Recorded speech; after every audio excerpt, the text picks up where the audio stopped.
जब आपके सामने कोई क्वेश्चन आता है तो आप क्या करते हैं? रिएक्ट करते हैं उस पर। तो रिएक्ट ना करके उस पर रेस्पॉन्ड करना सीखना है। रेस्पॉन्ड करना मतलब पहले क्वेश्चन को समझना होता है। क्वेश्चन को समझने के बाद उसके में क्या इन्फॉर्मेशन छिपी हुई है हमारे पास, वो इन्फॉर्मेशन को हम अच्छे समझ जाएं। फिर बड़ी चीज़ होती है हमें करना क्या है, एक्चुअल में फाइंड आउट क्या करना है। अगर ये पता लगा लिया है फिर उसके बाद हमारी क्या स्ट्रेटजी हम अपनाने वाले हैं, इसको कहीं हम नोट रखें और फिर अपनी स्ट्रेटजी पर हम अटैक करेंगे और उसके हम कंक्लूजन तक पहुँचेंगे। अब जब कंक्लूजन पहुँच चुके हैं तो हमने इस दौरान बहुत सारा मैथ किया होगा, उस मैथ को कहीं अच्छे से रिकॉर्ड भी करें, क्योंकि ये कहीं ना कहीं हमें कनेक्शन बनाने में, एनालिसिस करने में मदद करता है। मैं बात कर रहा हूँ थिंकिंग मैथमेटिकली। तो मैथमेटिकल थिंकिंग करना इतना मुश्किल नहीं है तो इतना आसान भी नहीं है, इसको हमें सीखना होता है, जैसे हर चीज़ सीखी जाती है। तो इसके लिए आपको करना कुछ अच्छे सवालों का सामना करना पड़ेगा। जब आप उन सवालों को करेंगे सोल्व, तो आपको लगेगा कि आपको हुक मिल रहे हैं। आप जो बता रहा था कि कहीं आप स्ट्रक भी हो रहे होंगे, तो मैथमेटिकल प्रॉब्लम में कहीं रुक जाना, फंस जाना बिल्कुल भी गलत नहीं है।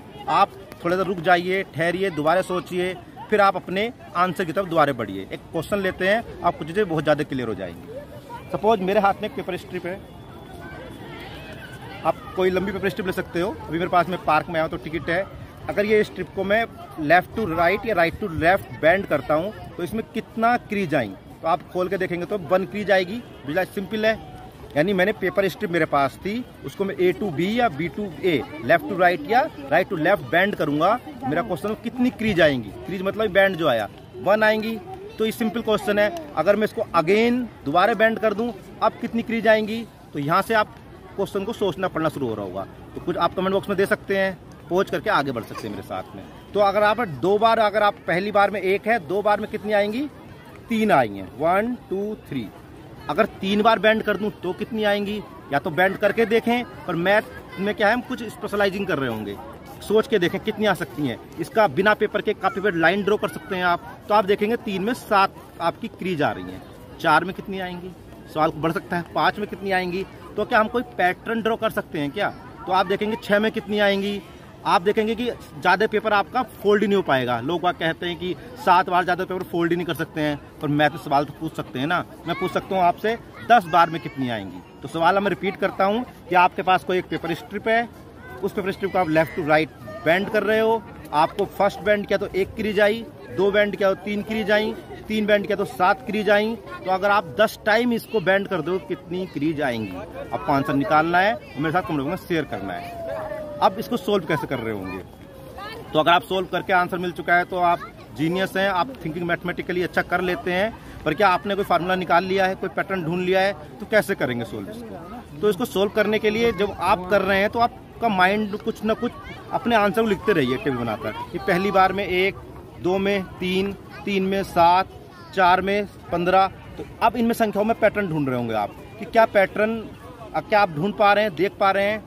अगर स्टक हो रहे हैं तो मैंने पहले भी कहा कोई बुरा नहीं है, ठीक है। तो इसका आंसर अब मैं बता देता हूं। अगर आप देख पा रहे होंगे कि 2 में 3 है, तो 3 कब आ रहा होगा, 4 से 1 कम है, 3 में 7 है, 8 से 1 कम है, 4 में 15 है, 16 से 1 कम है। अब आंसर तक पहुंचे आप, अभी भी नहीं, तो और हेल्प कर देता हूं। Don't fair, I am here. मेरा पर्पज है कि आपको थिंकिंग मैथमेटिक्स के लिए अपकिक करना, इग्नाइट करना, जिससे आप सोचें, है ना। या अगर आप खुद सोचेंगे तो बहुत अच्छा है, पर इस वीडियो में आंसर मिल जा रहा है, आप यहाँ पहुँच कर दें। मेरी आपको सजेस्ट ये है, खुद ढूंढिए, टाइम लगाइए, दोबारा वीडियो पे आइए और आंसर देख लीजिए, ठीक है। आंसर ये है कि जैसे आप पैटर्न देख रहे हैं, 3, 4 से 1 कम, 2 की घात 2 से 1 कम, 3 पे कितना है 7, 2 की घात 3 से 1 कम, इसलिए 4 पर है 15, 4 पर है 15, यानी 2 की घात 4 से 1 कम। यानी जितना भी मैं सवाल पूछ रहा हूँ 2 की घात आप करो और उसमें से 1 कम कर दो। अगर अब मैं पूछता हूँ 10 के लिए कितना होगा, तो 2 की घात 10 करेंगे और आप उसमें से 1 कम कर देंगे, आपका आंसर होगा। तो ये जो इस तक पहुँचना था, यही मैथमेटिकल थिंकिंग थी। आंसर पता करना ये कोई बड़ी बात नहीं है, आपको कहीं से भी मिल जाएगा, पर इस तक पहुँचा कैसे जाए, इस पैटर्न को जो आपने ढूंढा है। तो इसी तरह के सवाल आपको बहुत डेली प्रैक्टिस में करनी होगी। अभी सवाल मिलेंगे कहाँ से अच्छे सवाल, तो आपको कुछ नहीं करना है, नोटिफिकेशन बेल को on, channel subscribe, Vikas Sharma education को फॉलो कीजिए। मेरे चैनल पर प्लेलिस्ट बनी हुई है मैथमेटिक्स पजल्स की, आपको डेली आपको रेगुलर यहाँ पर अच्छे सवाल मिलते चले जाएंगे। और आप कमेंट बॉक्स में मेरे साथ हमेशा हम बातचीत करते रहेंगे। आप कहीं स्टक हो रहे हो, कुछ हेल्प चाहिए, अपनी मैथमेटिक्स को इंप्रूव करने के लिए राइटिंग कैसे करें, नोट्स कैसे बनाएं, हम रेगुलर डिस्कस करने वाले हैं। तो ये क्वेश्चन था और इसका मैंने यहाँ आंसर भी आपको किया। नेक्स्ट वीडियो में next amazing question mathematical thinking के लिए और आंसर के साथ बात कर रहे होंगे। तब तक के लिए बने रहिए लर्निंग कम्युनिटी के साथ। जय हिंद, जय भारत।